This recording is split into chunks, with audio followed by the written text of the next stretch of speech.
This is the Horsepower Hour.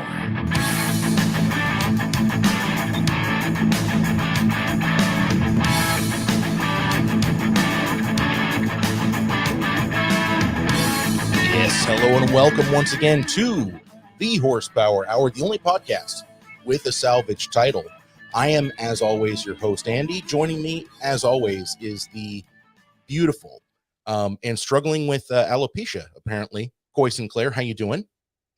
Yeah, I'm filming my next G.I. Jane spot. G.I. Jane 3. G.I. Jane 3. I'm offended. Just don't slap me. I can't. And that right there is Scott Gager. How you doing, buddy? I'm doing great. Welcome, race fans. Scott, I'm so thrilled to have you on because you've been a part of the Indianapolis Motor Speedway for so many years. And I love the idea that you are a floater. You really fill in where they need. And you're so well connected. And, you know, I follow you on Facebook. Been following you on Facebook for a long time. And the stuff that you post is just, I don't know. I'm constantly amazed. I'm like, how does a person get so close to all of this incredible automotive history, but then also everything that's happening right now? I never sleep for one thing, but I was a blessed kid because where I grew up was just a couple miles from the Indianapolis Motor Speedway, and everybody in my neighborhood was a driver, official, guard, TV personality. Even the guys like from Adam 12, Kent McCord, those guys stayed in my neighborhood as I was growing up. Oh, wow. Fire Medic Smitty, my buddy Logan, says Coy with glasses. He looks smart, and this is not okay.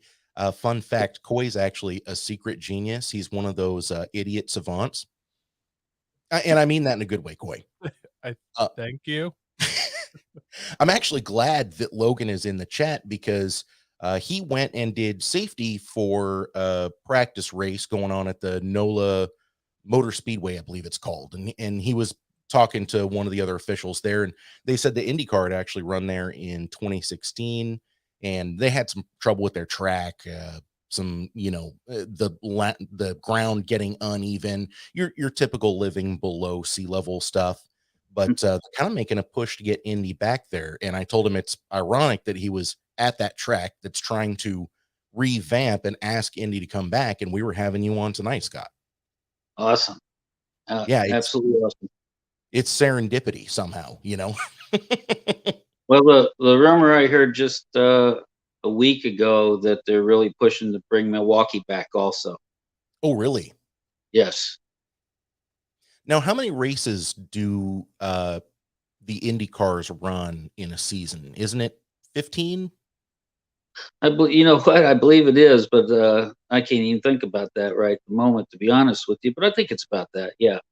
Right. Yeah. Well, you've been busy too, so I'm sure you're a little bit brain fried. Just last weekend, you were hanging out with Simon Pagenaud and Helio Castroneves. Told me about that. We actually I had to schedule this podcast interview around that. And I got to tell you, man, I'm really curious how all of that went. I'm sure there are some things that you can't talk about, but you know, we talked about Helio's Drive for 5. Can you kind of give an overview of what that is for the listeners? Well, what I've been told through my sources right now, ticket sales at the Indianapolis Motor Speedway are almost matching the 100th running from 2016 because people the last couple of years haven't been able to get out, and I thought maybe with the gas prices it would slow things down, but not what I've been told. I've been told that it's going to be extremely popular. But I actually had a talk with Helio because we had so much downtime, and I go, you know what? I can be your PR man with president of the Indianapolis Motor Speedway, Doug Bowles, because this is a big deal. This Drive for 5, you know, like he said, records are made to be broken. And I think if you look at this race, all eyes will be on Helio because this is like a Tom Brady moment.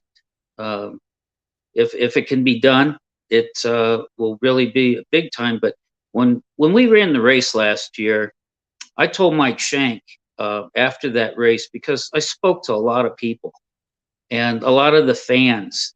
And that was the biggest thing that happened since the pandemic, with having 135,000 plus fans in the stands. And they felt relief, the racing fans. And I told Mike Shank, I think that we put Indianapolis back on the map. We put INDYCAR on the map, but we also, I believe, we opened the world, because right after that, the Dodgers had a game and they had like 85,000 people, and they advertised the second biggest crowd since all this began, behind the Indianapolis 500. Mhm. So it was a magical moment. And what I would like to do, what I want to tell NBC this year, whoever wins this race, what they really need to do is put like GoPros on the team up there in Victory Lane, so the people on TV can see the emotion from the fans. Oh yeah, most definitely. Yeah. And so just rolling it back a little bit, I believe Mr. Castroneves was the fourth person in history, or third Correct. person in history to Fourth win person. 4 Indianapolis 500s. Correct. And It was AJ Foyt, Al Unser Sr., Rick Mears, and Helio Castroneves. and the crazy part to me is, he's 47, and He is. race car drivers don't necessarily age out in the same way as like a football player or a baseball player would, but at 47, he's one of the older drivers in the field. And so if he's able to pull off a 5th Indianapolis 500 win, that would be, I mean, historic. Doesn't even really begin to describe it, right? He would actually be the second oldest driver to win, because Al Unser Sr. Was at 48 years old. No kidding. Yes, in 1992, if you go back and watch that race, actually Al Sr. could have won his 5th, but I believe he was getting a little tired. He was 52 years old. I believe he was getting a little tired, because he was leading that race with Buick powered engine for John Menard. But his speeds were all over the chart. He was at 211, 189, and his son ended up winning that race over Scott Goodyear, and he finished 3rd, which was the highest finish for the Buick V6. But I think if he was a tad more in shape, because that race would beat you to death, I think he probably could have won his 5th. That's crazy to think about. And at 52 years old, it seems so insane to me. I mean, Coy, back me up here. We've been racing for a long time. And, we raced with some guys that were definitely older. But when you start talking about those ages, you stop kind of looking at them as people who are going to be ahead of the pack, right? Correct. Oh, Correct. Absolutely. On the, it's a little different professionally, but on the amateur level, I mean, I remember, I did a lot of autocross years ago, and I did it for about 10 years, pretty religiously, a couple times a month. And then there were guys that I felt like that I thought were in their prime, and like I could never beat them. And then either I got a lot better or they were getting worse, and we met somewhere in the middle. Like as they, they were in their 60s and they just kind of they started 50s. It takes a certain amount of focus and eyesight and things. Especially at Indy, where you're traveling more than a football field per second. And back in the 90s, I saw some pretty tremendous straightaway speeds. When they had the V8 stock block that Penske ran, the Mercedes, they were running straightaway speeds on the backstretch. Paul Tracy, Emerson Fittipaldi, and Scotty Brayton with the Buick V6 with 10 more inches of boost. They were running 252 miles an hour down the backstretch, and you're basically turning in the flat corners at 9 degrees, traveling more than a football field per second. It blows your mind to really think about that.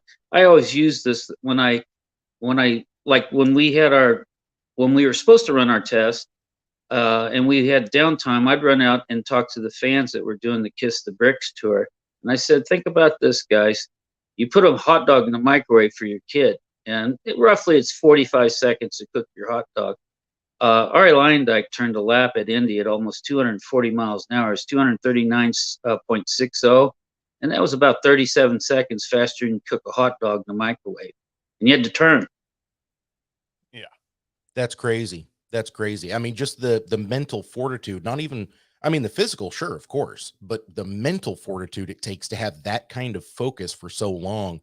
You know, I remember reading one time that pro drivers say that the toughest tracks to drive were the ones with the shortest straightaways, because if you have to be on 10 tenths the entire race and you don't get like a front stretch where you can kind of readjust in your seat, you're just going straight, and yeah, you're rolling through the gears, but it gives you a second to sort of like you know, regather your thoughts, right? And I remember in particular the Fuji Speedway. People talked about that when they made the new track and the straightaway was shorter. There were a lot of pro drivers that, I don't want to say complained, but they said, man, this is a much tougher track to drive because it's got a much shorter front straightaway, and so we don't have time to stop and recoup. You know, our focus is 100% all of the time. Absolutely. And by the way, when you're going those kinds of speeds, especially around you know, circle track, although it's not a circle, what shape would you say Indianapolis Yeah, is? they say it's an oval, but really, I mean, all four corners are a little different. They do a little different entry in each one, Mhm. and it all depends also on which way the wind's blowing, how they adjust themselves going through the corners at Indianapolis. And they're a quarter mile. Each corner is a quarter mile. Oh, sure. Right, right. The total track is how long, remind me? 2.5. 2.5. And if I recall correctly, Indianapolis Motor Speedway is almost more of a rectangle. Some people talk about that, where like Correct. it's almost got two long straights and then two short straights. And so that is one of the things that makes it a more difficult course for some drivers, is you're sort of like apexing twice, because there's technically like a full on four corners, right? Correct. And I spoke with some of the older drivers today, and they were just talking about the hardest 4 laps in racing's when you qualify for that place. Here, I've got a picture pulled up, and this shows what we're talking about here. You can clearly see that it really does straighten out. And so this is not a true, I mean, it's oval-esque, but it's almost more rectangular. And it's the same track since 1909, other than putting the asphalt over the bricks. Mm-hmm. The amazing thing also, guys, I tell people that if you've ever been to a college football game, you can put 14 of the largest college football stadiums in the middle of that place and still have room to walk around. Yeah, that's wild. And really, I mean, they kind of need that amount of room these days because there's so much crew and so much support for all of these teams. That infield probably gets pretty crowded. Yes. Well, back in the day, allegedly, they parked 10,000 cars in there. So I can't imagine how much oil and everything's dripped into the ground in that place since 1909. Hey, now, no, we're not going to talk about that. we came from. Hey, that's what gave me my brain damage. We don't want the environmentalists finding that out. Let's. Oh, they cleaned it up. Sure they did. Yeah, I was there that Saturday. Yeah. The Indianapolis 500, or the Brickyard, whatever we're calling it these days, it's definitely kind of one of those bucket lists. Like I've never been, and I'd love to go, but I find as I get older, Really, I hear like, yeah, there was 135,000 people. Like, man, God, I'd love to be there. And then I think, man, I wonder what it's like trying to leave though when the race is over. 35,000. Oh man, it's gonna be terrible. you know, honestly, I've been to a lot of racetracks, and I actually park my personal car right across from where the drivers' motorhomes are, where they sleep the night before. And I have got into my car and left that track where they have pushed me towards downtown Indianapolis, not out west towards the highway. I have stopped at White Castle burger joint and grabbed burgers, which took me about 20 minutes. And totally from the inside of that track, getting my burgers and getting home 15 miles away took me an hour and 20 minutes. Oh yeah. With all those people. They've got it down. They've got it down. When you leave that track, there's 4 lanes just immediately to the highway. And then they've got other roads that run parallel to the highway. And it's seriously, they clear that place out quickly. Oh, that's crazy. Yeah, one of our that's crazy. comments here is mind is blown that Yeah. that track used to be all brick. I don't know when did they actually pave over that? Well, they paved the corners over certain years. In 1961, the straightaway and the main straightaway still had brick. And then that fall, they paved over the main straightaway other than the yard of brick. So 85% of the bricks are actually under the asphalt. Yeah. And I actually have a couple of those bricks at home. They're my little magic potion before I go out there at race day. I'm telling you right now, I would kill for one of those bricks. I mean, there's certain automotive things that you just, if you're a true car guy, you need to have one. Like you need to get a chunk of Fordite. You need to have a piece of brick from the Indianapolis Motor Speedway. Those are all things on my list because let's be realistic. Everything is getting more expensive. Can you agree with me, Scott? Sure. Absolutely. And you know, when they took the walls down out there and put up the new walls for NASCAR, when they ran here, I go, just think if they would have just taken those walls and split them up and like sold them on QVC back then. As a souvenir of the Indianapolis Motor Speedway, because I actually had bought a piece of the concrete that our minister went over for the Berlin Wall. And I just look at that and I can't imagine the people that tried to save themselves because of that piece of concrete. But I had Sweet Savage, driver back in 72, 73 at the Indianapolis Motor Speedway that had a horrific accident. And he was my neighbor, but he hit the wall so hard in 73, he actually broke the wall. And it wasn't to be morbid or anything like that. I go, I can't believe he did this. So I kept a section of the wall, and I had that all these years. And his daughter was in mom's belly at the time when he passed away. And she's now living up in Carmel, which isn't too far from Indianapolis. I actually gave her that piece of the wall, and she's got it like in a museum for her father and the watch he used to wear as a driver. Oh, that's awesome. That's awesome. I've actually got a piece of the Berlin Wall myself. I got it when I was a kid. And it's amazing when you hold a piece of history like that, just the emotion that it invokes. And I have to tell you guys, I mean, looking at the prices of things, that really invokes a lot of emotion, not just from me, but I feel like everyone, which I feel like is really the perfect segue into our fake sponsor of the day.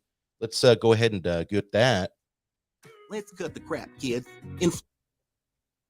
Let's cut the crap, kids. Inflation is real, and it's out of control. That doesn't mean you shouldn't have the baddest ride in town. Here at Built Not Bought Performance Emporium, we deal in the oldest currency in the world, cold, hard flesh. Turn your unused organs into the car of your dreams. Going fast doesn't have to cost an arm and a leg. The good Lord saw fit to bless you with 2 lungs, kidneys, eyes, and ears. Who needs them? After a quick health screening, we'll tell you what you're worth, and our certified scalpel artists will convert your unwanted and unnecessary bits into the wildest rig in the Midwest. Don't have a liver to spare? Ask about our firstborn Flex Pass. You made them, and we trade them for the go-fast parts you can't live without. So what do you got to lose? Visit your local Built Not Bought Performance Emporium today.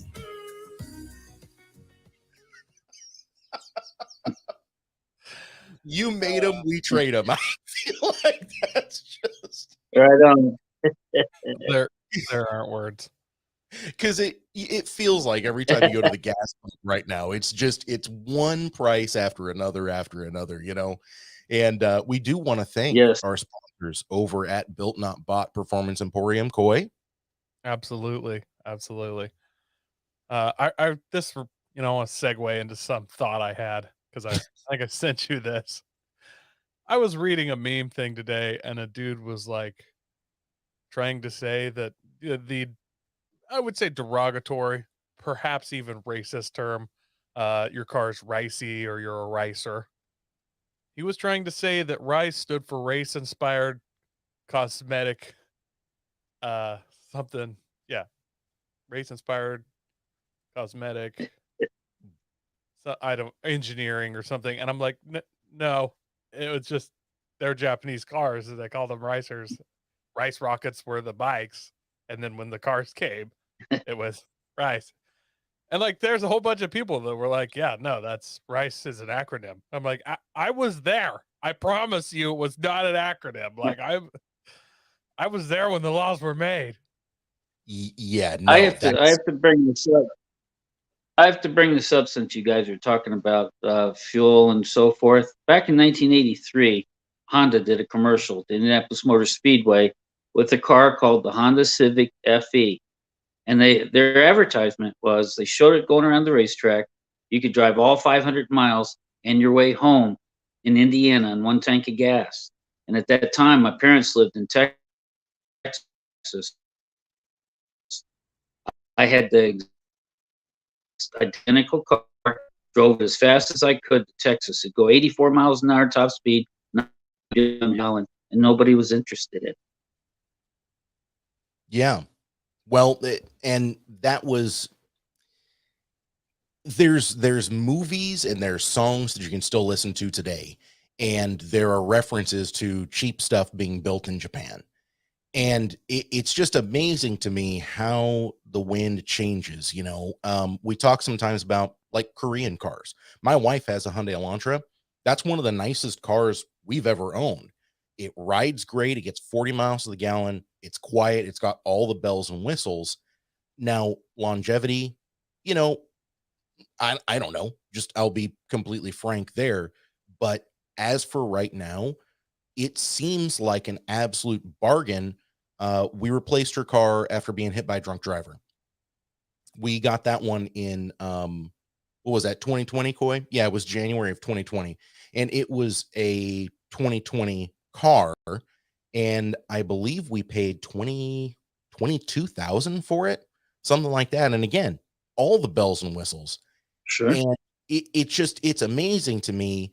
And, you know, people still talk about, oh, it's got a Kia badge, it's got a Hyundai badge. That's why these cars don't sell well, or they're viewed as some kind of junk or whatever. But I tell you what, man, the stuff coming out of the Korean manufacturers now, and it's a Korean manufacturer, but it's all built here in the US. Sure. And of course, the Japanese cars.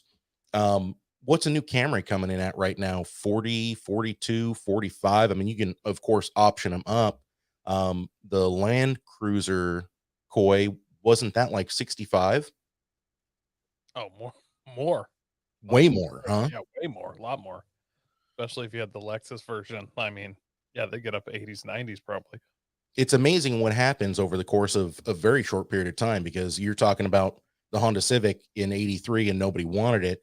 And then, you know, you look around and the Honda Civic is everywhere now. It was the best selling vehicle 2000, 2001, 2002, but it's been Honda Civic, Accord, Toyota Corolla Camry. There was a little while there where the Ford Taurus was the best selling vehicle in the United States. I frankly find that hard to believe. However, you want to talk about longevity, those things do tend to stay on the road for 200,000 miles. You know what I mean?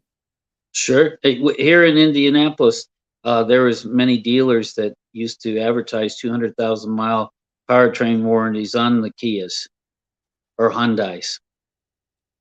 I'm sure they were just praying that people sold their cars before they hit that, because Oh, some yeah. of those older Hyundais and Kias were not going to make that. Sure. I remember when the Kia, especially the mid 90s, Kia had a deal with Mazda. And so there was a shared drivetrain there, the Ford Escort as well. And that was kind of their introduction to the American market. You know what I haven't seen in a while, boys? A Daewoo. Yeah. Daewoo La Nose, bitch. Mm-hmm. I think that's a rap band.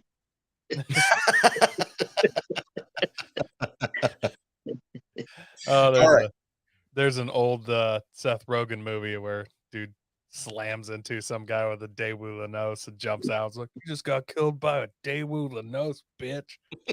It's funny that nobody wanted those Honda Civics in what'd you say it was, 85?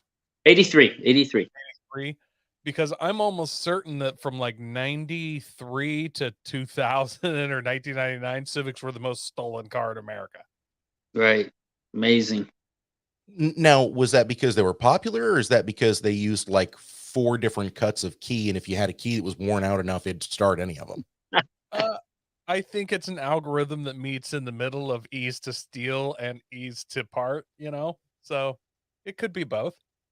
All right, that's fair. That's fair. Well, listen, guys, we're kind of off in the weeds. Let's go ahead and bring it back around to the news, shall we? Sure. I wanted to start us off with this. This is right up your alley, Scott, and please do educate us on what's going on here. First up, Graham Rahal, legend Graham Rahal, challenges INDYCAR to consider taking on F1 on its own turf. What exactly is he talking about here, Scott? Well, they just now signed a deal to go to Vegas, and of course they've got the Miami Grand Prix that Willie T. Ribbs is promoting for Formula One. Formula One, yeah. Yes, and so it's like Graham says, well, why don't we go over and start racing over there? Because it all began where Formula One came to Long Beach, and then CART took Long Beach away from Formula One because they were much cheaper. And of course, they put on a better show, and the INDYCARs did. So cheaper and a better show. It worked out very well for INDYCAR because they've been out there for a long, long time. But Graham thinks that we should go over and put on a show over across the pond and show them that we do have a better product. And a lot of drivers, you actually have to drive an INDYCAR, and yes, Formula One's quick, but you got the so much money involved to even turn the wheels in those cars. I remember working with Michele Alboreto, and we had a nice little hospitality set up. He goes, "You think this is nice?" I go, "Listen, dude, we were lucky to get a track dog and a Coke back in the day. If we can actually get a ham sandwich, we're ahead of times."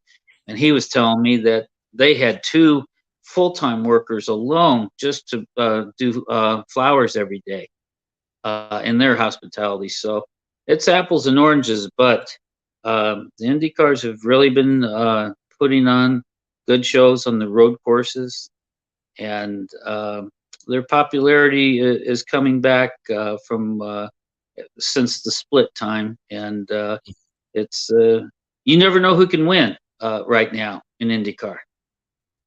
I think that's what keeps people engaged, by the way, because look, it gets real boring real fast if the same team and the same racer win over and over and over. And it's not interesting to watch anymore. I mean, I stopped following Formula One when, holy smokes, I just had a total brain fart. Coy, what's the name of the Formula One racer that was just he was winning? Lewis Hamilton. Thank you. Lewis Hamilton. He was just winning the greatest driver of all time. And was kind of dethroned last year. There's a lot of back and forth on it. I loved last year's F1 season actually because it was just a straight out slugfest between 2 guys. I have no idea what happened. I just watched 2 guys duke it out, which I enjoyed. But yeah, in years past, it was just a lot of watching Hamilton and Mercedes just crush everybody, which gets boring quick. Yeah. So, well, I want you guys to think about this too. To my knowledge, back when Michael Schumacher and Rubens Barrichello drove for Ferrari.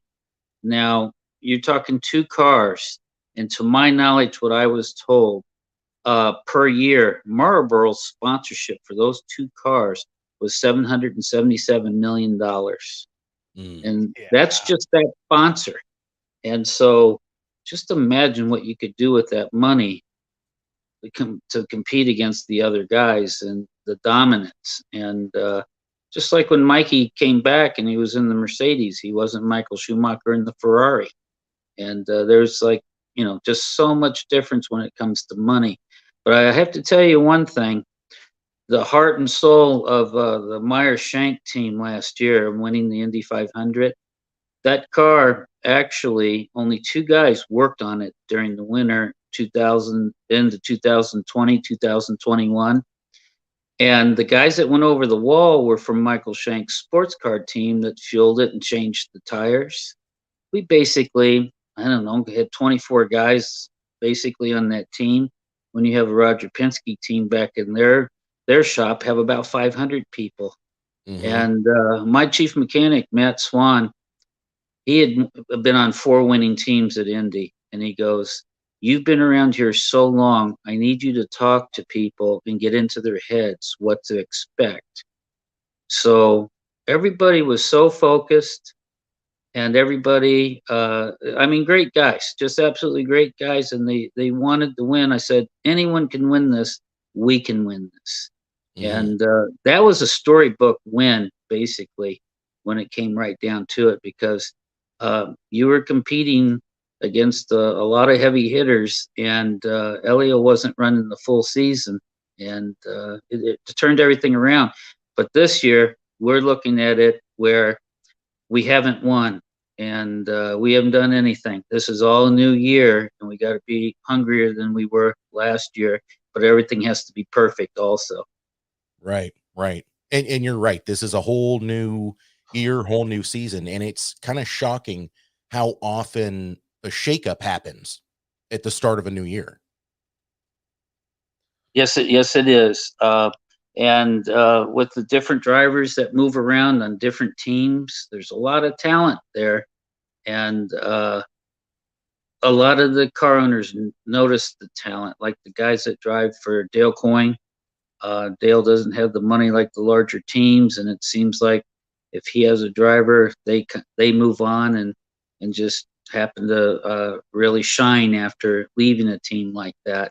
And nothing against Dale's team, but it's a lot of money, technology goes into those shocks to make those cars different, and just little things like that make a whole lot of difference in the cars, even though they're the same chassis.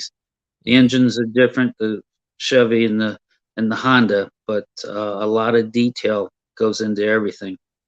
And boy, the drivers, I mean, that makes a huge difference. And IndyCar runs on such a diverse number of tracks that it really just, there's shakeups all the time. And as a matter of fact, our next article is a huge shakeup as well.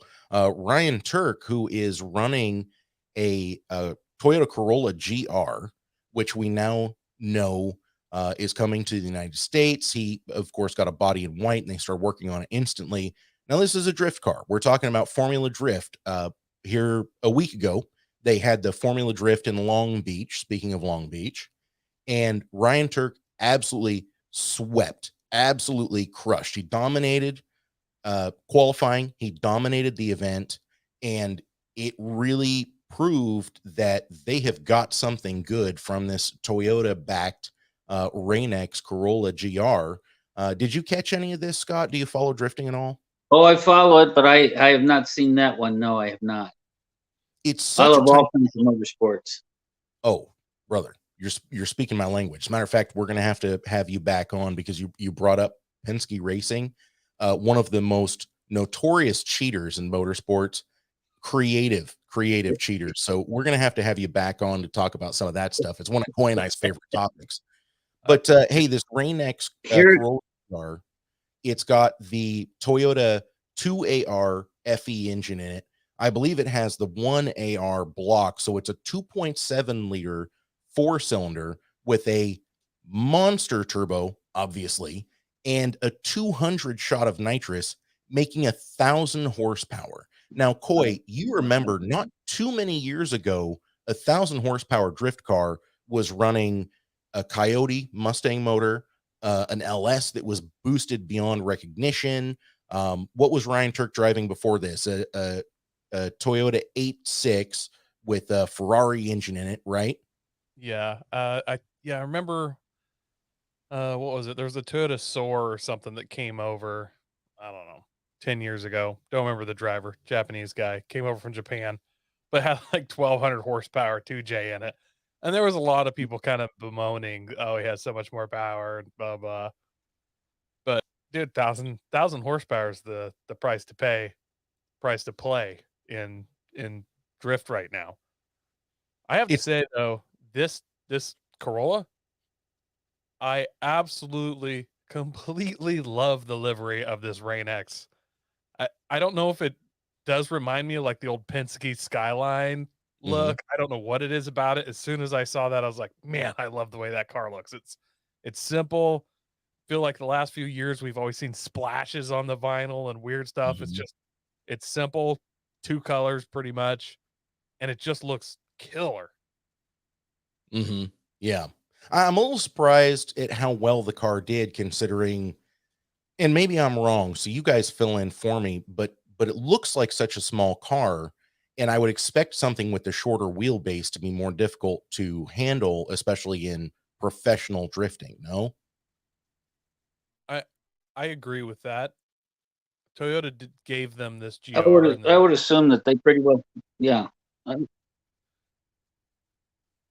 I'm gonna guess since this is a new car to the United States market, Toyota not only gave them this GR, they slid them a pallet of cash and 2 engineers or something along those lines. I Mm. mean, it seems odd to me that they've barely released that the GR is a thing. There is a GR drift car, what, a week and a half later that Mhm. wins?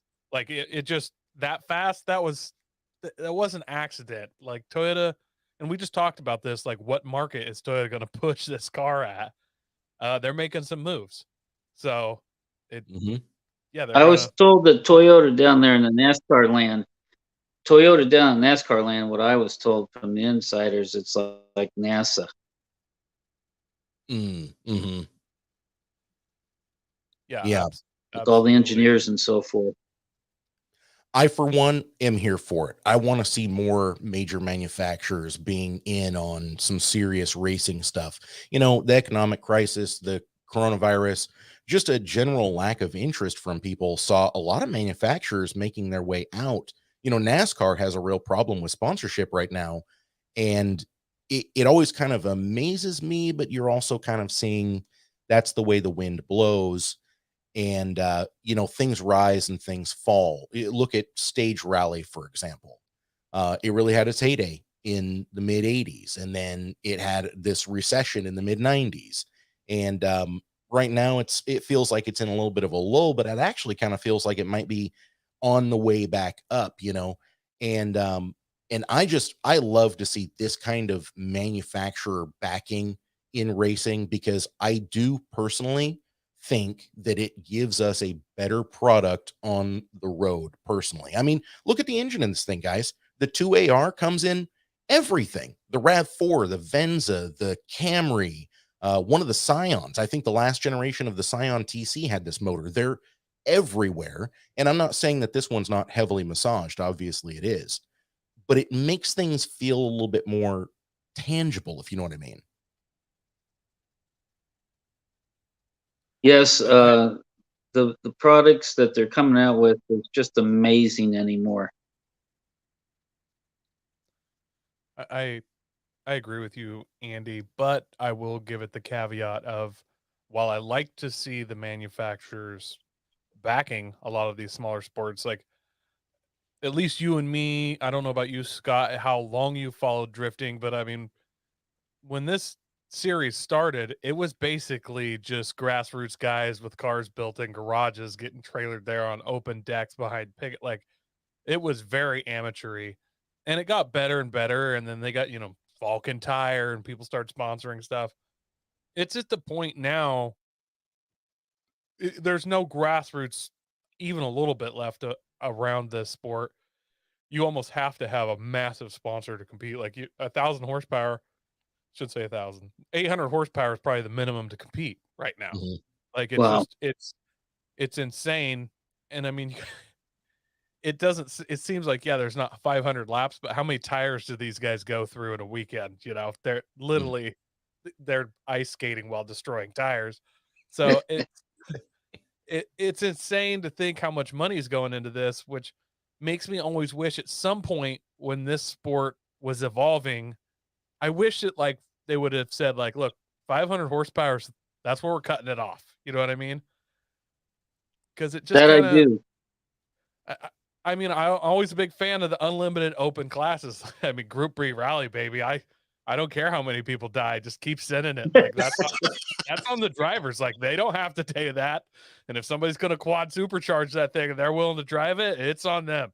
I mean, a chick beat half of the dudes in Group B, so it can't be that hard, right? I'm trying to Well- remember who the driver was. I can't believe I'm blanking on the name, but he has a famous quote where they were asking him, how do you drive so fast through the crowds? And his answer was just, I don't look at the crowds. I just drive my race. I don't fear if they're going to be in front of the car or not. And it was like, wow. I mean, Yes. he basically just said, if they die, they die. Wow. It's a sacrifice I'm willing to make. Sure. Well, guys, even like here where they run the midget cars and on dirt or on pavement. I mean, back in the day, the Volkswagen was a popular engine that anyone could grab a hold of and run in a midget. And then Toyota came along. And guys, when you hear these midgets go down the straightaway and they're at the end of the straightaway, it sounds like John Force in his funny car before they turn. It's amazing.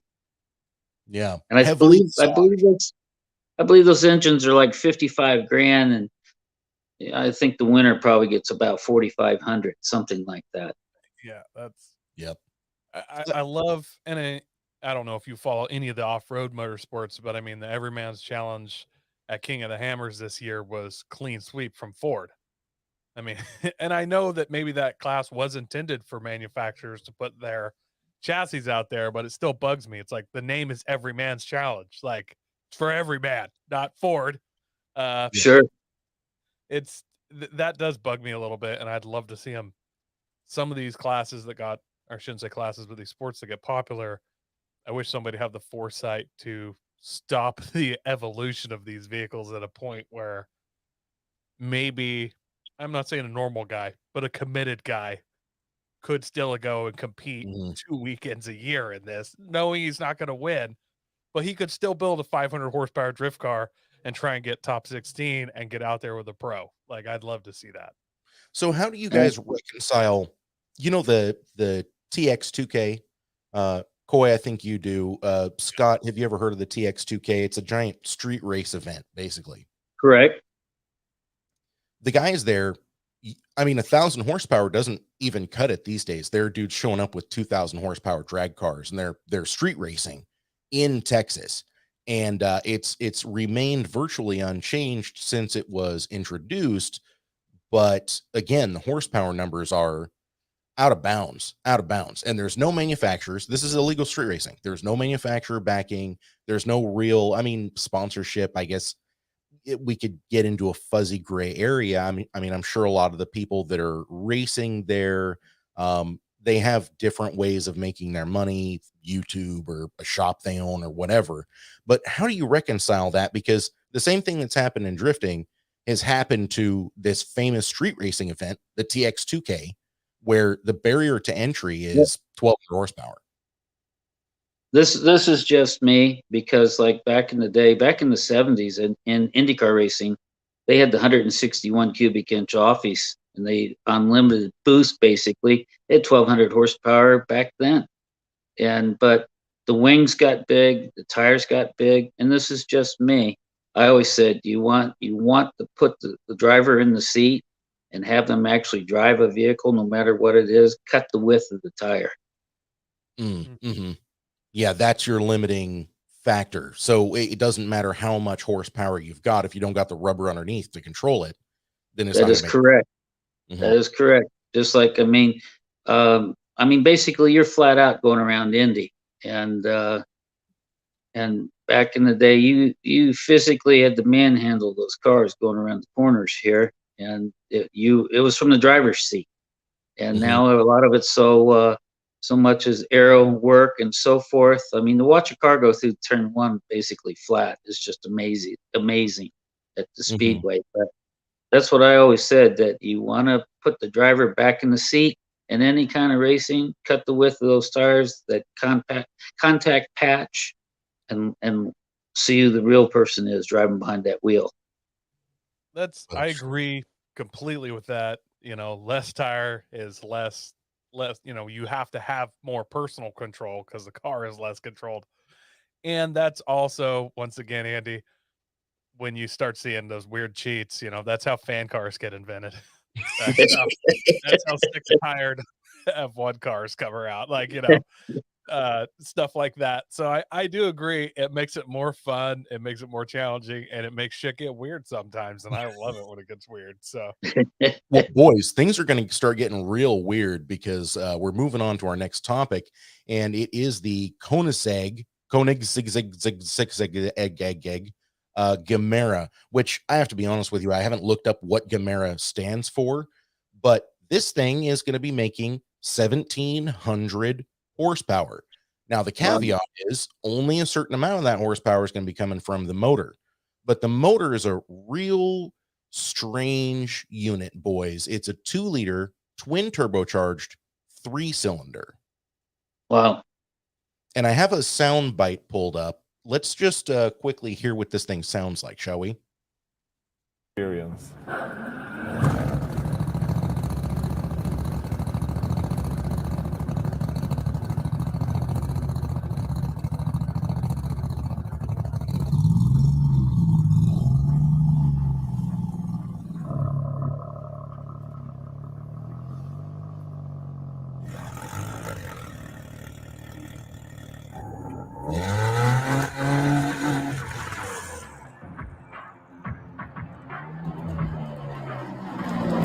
We're starting in with some music. We can't do that. We'll get our feed cut. But that's essentially what it sounds like, up to 4,500 RPM.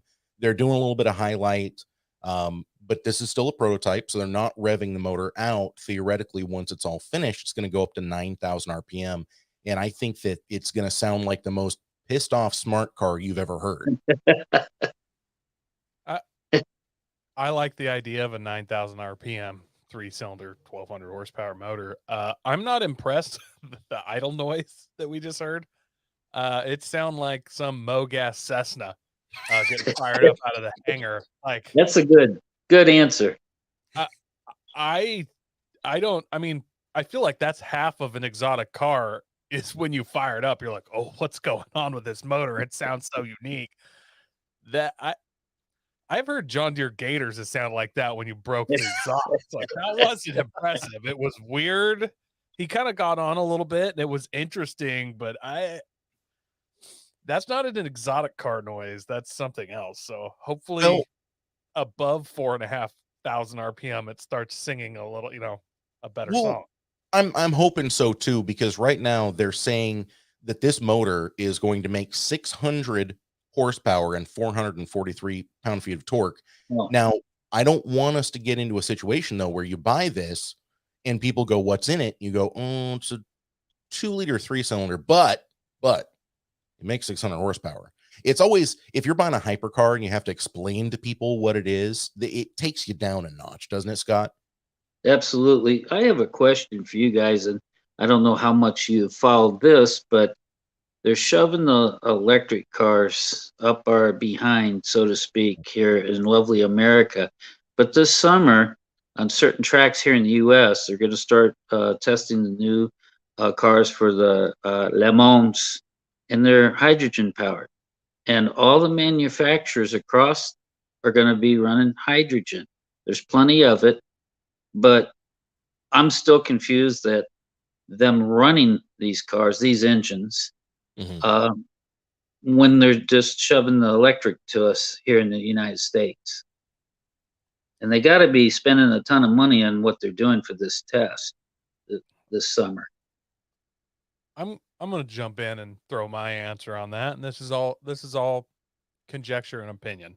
I have no real background in why they would do that. At least in America, and I can only assume Europe is the same way. I personally love the idea of electrifying all the cars. They're better in most every way, except for we straight up do not have the infrastructure to electrify all our cars. If we started right now with just billions and billions of dollars, and we just had hundreds of crews adding more power lines and building power stations at what they're claiming is going to be electrification by 2030, we wouldn't be there. And if you talk about electrifying our heavy, semi trucks, it's not even like the numbers are they become a joke. If you just tried to electrify all the log trucks, like we'd have to add 50 more dams in the state I live in. It's undoable. And I think that a lot of people know this. We still push the electric, but people have to know this. Whereas hydrogen, the technology's kind of already there. People have been resistant because there's not an infrastructure to run hydrogen. But we got to go somewhere else than just electric. And I honestly believe that maybe hydrogen or natural gas will be that answer for us. And Lamar or someone else higher or manufacturers might be the ones taking that bet and saying, we'll build some of these hydrogens and show the world what they're capable of. Excuse me. And on the other hand, electric cars burn really well, but they don't explode like we like in racing. So hydrogen, though, man, we're going to get some good, there's going to be some good pops there. So that's maybe this may be the year to watch Lamar. Like if you aren't one of the guys that, gets the feed going live and wakes up at 2 a.m. to check, this may be the year because there could be a mushroom cloud. In my opinion, electric cars just aren't. People think they're sustainable, but they're not. When you're looking at electric cars, you're always leaving out the fact that we still have to get lithium, we still have to get cobalt. We've talked about this 1,000 times on the show. Electric vehicles are not sustainable. They actually do more environmental harm over the lifetime of the vehicle than a gasoline powered vehicle does. So if you're looking at what's better for the environment, electric cars are not it. And anybody with half a brain can see that, quite frankly. However, it looks good on paper. It looks good to the, Hollywood elites. It feels good emotionally. But there's no substance there. Right. And so I personally am in love with the idea of going with hydrogen. The only thing coming out of the tailpipe is water vapor. The majority of our hydrogen production comes from natural gas, which we're already pulling out anyways. Natural gas is also another, it's a fossil fuel, but it's semi-sustainable. There's quite a bit of it in the world. And natural gas, I think, also could be an option. But if you want something that's just purely clean burning, man, hydrogen's pretty much where it's at. How we get the hydrogen, that needs to be up for debate as well. But as of right now, it doesn't put off as much pollutants. It's not ruining mass swaths of land in Africa or in China where they have these, mile deep dig pits where they're pulling lithium out of the ground. And it takes 20,000, what is it, Coy? 20,000 pounds of dirt to get 1 pound of lithium or build one lithium battery. So, I mean, it's shocking when you start looking at the numbers. What does it actually take to build these batteries? And so until we can get a better system for the batteries, it's a purely emotional drive and there's no substance behind it. And that's just my personal opinion on it, Scott. Well, I appreciate that. I was just curious about all of it. Yeah. Well, I have some good news for you guys. We've got a deal due. Sorry to switch it up on you guys last minute. We had a Toyota pickup dually. That unfortunately has sold. So that doesn't make for a good deal due. But I tell you what, I got a backup. And I think you guys are going to like this a lot. So let's go ahead and get into it. Smokin Deal or Smokin A Doobie. Check out this bad mamma jamma. It is a 1995 Toyota Previa LE supercharged. Coy, you've been looking for one of these, right? I have to ask, Andy, did anyone that we both know send this to you? Or did you come upon this naturally? I came across it naturally and sent it to you, if you recall. We decided to go with the Toyota pickup instead because, Scott, you were here. But, we have to do something because we can't deal doob a sold vehicle. We have in the past, but it's not as fun, I just had to ask because it's kind of well known to people around us and that enjoy the show that I love to previous. I think they're the coolest minivan ever. They're hideous, but they're so ugly that you gotta love that weird egg. But I was sent this by a couple people, and they're like, "You got a deal, doob this," and I was like, "I don't know, I can't." It's not really a Previa. This is a Frankenstein. Like, I feel like I would be in the group of villagers with the pitchforks and torches going to slaughter the Previa. Yeah, but it does have a Gambler 500 sticker on the back, Koi, so that adds horsepower. I'm not going to read the whole description. Guy gets a little comedic with it, but here's the bottom line. It is a Toyota Previa van that is on a 32-foot RV chassis with a Ford 460 big block, but it's only got 50,000 miles on the chassis, Koi. Yeah. The part of the chassis that mileage doesn't so much apply to. Here's my problem with this vehicle, Andy. First of all, what would it cost me to recreate this? Well, I know I can get a non-running Previa for $300, and then I just have to find. I feel like I could recreate this for $900. I'm not. I'm gonna need $40 worth of welding rod, some scrap steel, but I mean, we'll make it $1,000. I could personally recreate this with my limited skill in automotive technology and welding and fabrication. So, and it also concerns me, you're steering and braking from inside the van, yet the van is welded to the top of an RV chassis.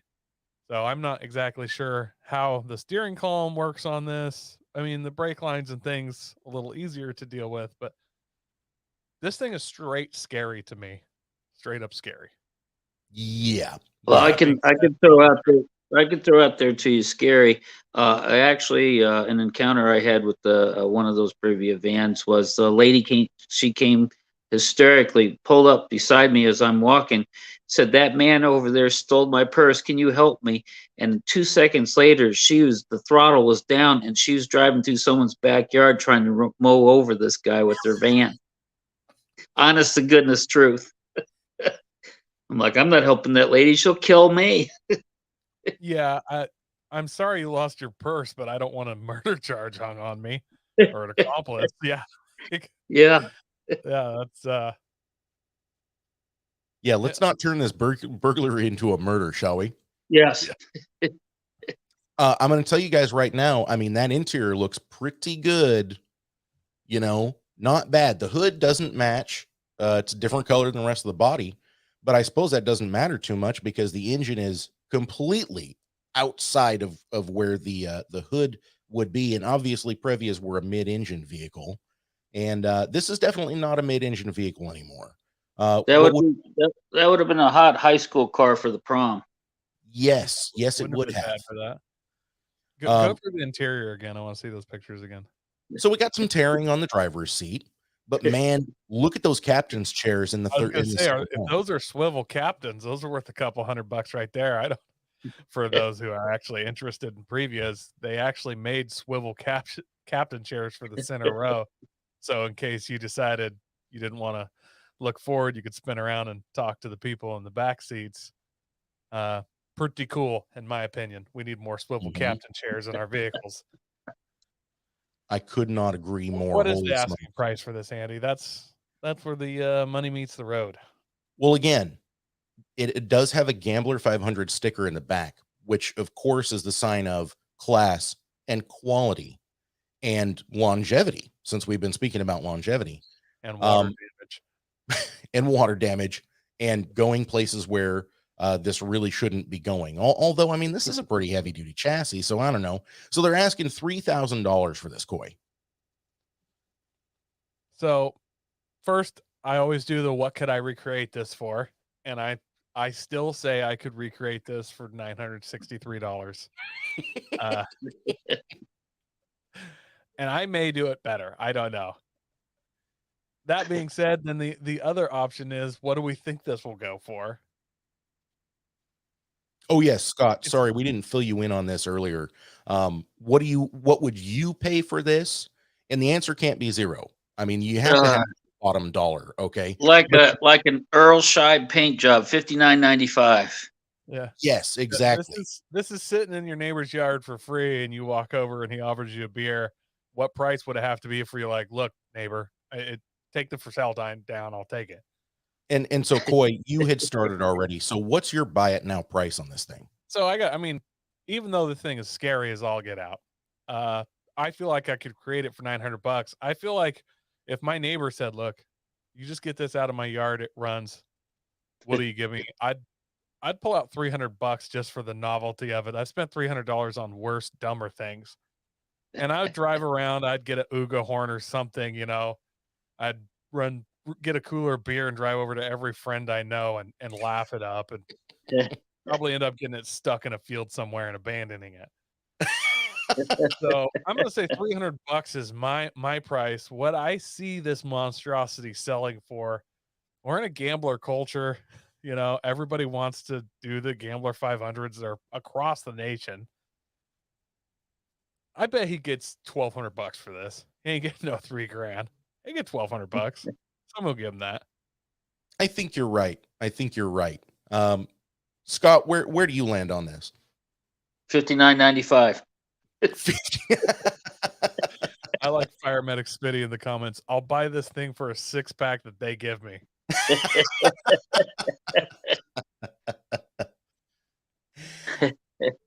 So what do you think? And this is in Wisconsin, by the way. Franklin, Wisconsin is the location of this vehicle. So keeping that in mind, what do you think someone's going to end up buying this for, Scott? Probably a nice tailgating party. That and cheese curds. Yeah. Beer and cheese curd. I got to point out, you know, this came out of an RV. It's now got a preview bot on it, which is lightweight. I bet this thing will tow 10,000 pounds, no problem. Oh, this could be my new tow rig. It's got heavy springs. I mean, there's no weight on this frame. This thing would probably tow a lot. Yeah, if you have a mobile home to take somewhere to move, this is your rig right here for sure. I'm kind of in keeping with Coy. Like, I do think that I could see somebody paying $1,500. Just to be totally straight up, I think running and driving, as long as it's not just a total claptrap, which of course we know it's going to be, but I could see him getting $1,500 for it. I think 3,000's way out. But 15, I could see that happening. You know, my buy it now price, I'm going to go a little bit higher than Coy. I'm going to say $500. If this was in my neighbor's yard at $500, but again, I'm in Florida now and I'm trying to embrace my Florida man side. So having said that, I think I would pay a little bit more just simply because it's going to turn some heads. So basically, as trying to embrace your Florida man news cycle stuff, you would buy this and then try and open a side business like hauling excavators with this piece of crap or something. Yes, like exactly. Heavy equipment moving. Well, I've got the tow package on my F-150 and I can tow up to like 700 pounds. But with this bad boy, I'm probably looking at like a 13,000 pound limit. So I'm just saying it still registered as an RV. Guess what? You're not stopping at a single scale. Right past, baby. Doesn't matter that I'm towing an excavator or dozer. Come get me. Recreational vehicle. That's exactly what I'm talking about right there. And gentlemen, that is our dealer doob of the day. Smokin Deal or Smokin A Doobie. Scott, one more time, I want to thank you so much for coming on the show. I really do appreciate it. I apologize for cutting it a little bit short. We have to have you back on, man, because you've got so much knowledge and so much history, and we want to hear all about it. Can you let people know, do you have any links that you want to share out? Do you have any places that you want people to come and check out your work? Well, just my Facebook page. I put on there as much as I can throughout the evening and whenever I can put things on there, because Indianapolis Motor Speedway is kind of slow at what they put out there. But I've got people in New Zealand that look at my stuff, former racing guys, and I've got guys that work for Dan Gurney Racing for years out in California, and Pernelli Jones family. The Ruttman family. I've got former winners of the 500. A lot of the crew members that I try to keep them up to date what's going on in Indianapolis. Kind of like we have 50 days and 15 hours and 29 minutes to the green flag drops.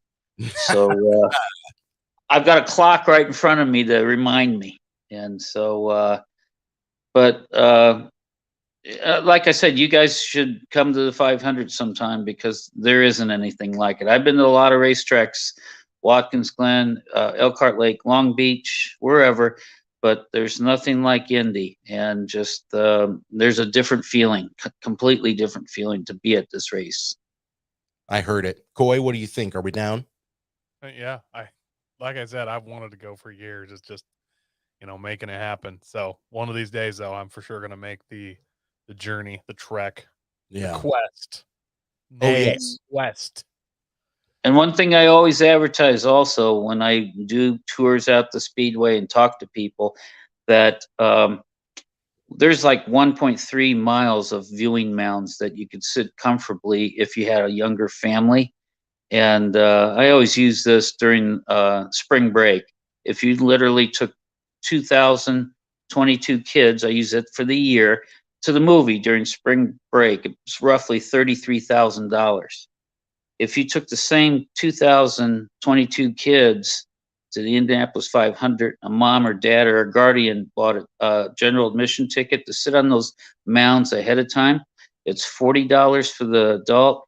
Those 2,022 kids, 15 and under, are free. Practice, qualifying, and race day. Damn. Yeah, that's a bargain. That's your next generation too. One of those kids is going to get hooked because my best friend that I grew up with, he and I have been going to the track together since we were 6. Our parents took us, and we both were on the Meyer Shank racing team with Helio and Jack Harvey last year when we won the race. Nice. Oh my gosh. Yeah. I mean, we got people in the comments already saying, bring me, I want to jump in. Firemedic Smitty says, can I pass? I can pass as a child, right? Well, of course I'm only 12. Don't I act it? That's exactly what I'm saying, man. Listen, you guys, thank you so much for being here. Coy, your insights, as always, are spot on. Scott, you are an incredible person. You were a joy to have on the program. Thank you so much. And you're welcome. You're welcome. I'm just trying to follow in your footsteps. And thank you guys out there for tuning into the podcast. Thank you for telling a friend about the show. It really is what keeps the wind in our sails, and we do appreciate that so much. Come and check out the Facebook group sometime, at The Horsepower Hour on Facebook and Instagram. The group is facebook.com/groups/The Horsepower Hour. Come and check out the TikTok. It's at _horsepower_hour. We're posting a lot of fun stuff over there. So we do invite you to come and enjoy those things. And so for Scott Gager and Coy Forticus and Masterson, Junior Senior Esquire, this is Andy. We will see you next time. See ya.